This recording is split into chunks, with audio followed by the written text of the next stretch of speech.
And playing at the 5, the always versatile 6'11" star big man, able to score inside and out, Chris Bosh. And it's LeBron James, and it's Haslam in at the 4. And looking at the Pacers, George Hill at the 1, Paul George at the 2, and starting 7'2", one of the true giants in the game, another great big man out of Georgetown, Roy Hibbert. Then there's Danny Granger, and it's West in at the 4. Well, really the heart and soul of this Miami team in a lot of ways, Udonis Haslam, born and raised in Miami.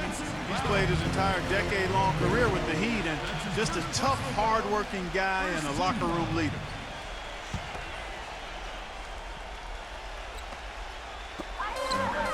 And here's Hill for 3. Here's Hibbert. And so he draws the foul on the shot, a trip to the line to shoot 2. Their whole defense is better just with him being out there, Kevin. His ability to know exactly what's going on, to communicate, to be in the right position. And he's a great example for his teammates to follow.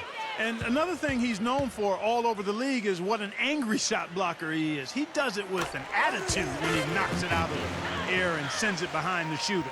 And back to Haslam. He helped lift the Florida Gators program back to prominence, took them all the way to the NCAA championship game, playing at center of all positions. But was really heavy back then at Florida. And he had to lose a lot of weight before he was ready to play in the NBA. Went to Europe to play first. He's been the heart and soul of the Heat organization ever since.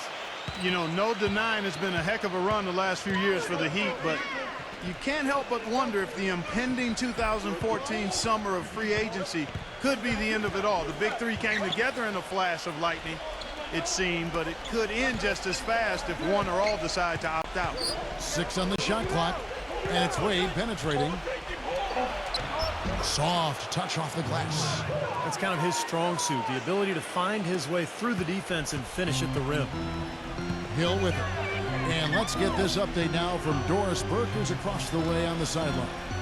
Yes, Kevin, I spoke briefly with Eric Spoelstra. We talked about David West and what makes him such a tough player to defend. Coach said, West is special because he's so skilled for a player of his size and strength. He can score inside and also spread the floor with his shooting. He can have a quiet night and still drop 20 and 10. So we've got to stay conscious of him at all times. Guys, we'll see how they do against him. And thank you for that, Doris. And Clark, as you were saying, the trio of LeBron, Wade, and Bosh all have options in their contracts to become free agents in 2014 if they choose to. And, Steve, you have to think that at least 1 or 2 of them might exercise that right. Well, you know LeBron will, because he's the most underpaid athlete probably in the history of sports. He's worth 10 times what he makes. But it's going to be interesting to see what Miami does here the next couple of years with their roster. They are really doing a nice job establishing a presence inside.